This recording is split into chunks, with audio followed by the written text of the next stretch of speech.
With robotic surgery being available throughout the country and throughout the world now, there are more and more cases that are being able to be challenged and done that way. Certainly there will always be a role for open surgery. There will always be a role for other forms of minimally invasive surgery.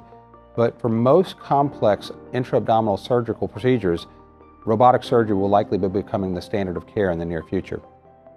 It allows us to do things we never could do in an open manner and much more precise.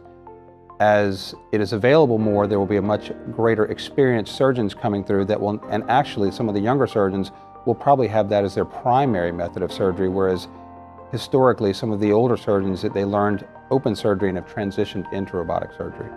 I think ultimately it's the wave of our future. As a whole, on a global level, this next 10 years is going to hold massive strides with regard to robotic surgery. Not only are the companies that produce robots becoming better and safer, but the actual limitations are becoming less and less. So much so that at this point, we've seen surgeries done across oceans and done by a surgeon in another state or another country altogether on a patient that's present in several time zones away. It begs questions, though. With this kind of technology, what's best for the patient?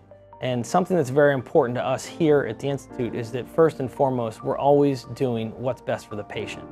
So when I look at our horizons here, I think we will always ask that question first and foremost. I do believe we have the skill set in place at this time, and we continue to recruit a skill set that will offer robotic surgeries that can be offered and performed at all of the large medical centers in the United States. I think the future of robotic surgery is very bright. We're seeing more and more surgeons adopt the technology, and we're seeing many patients that desire the technology.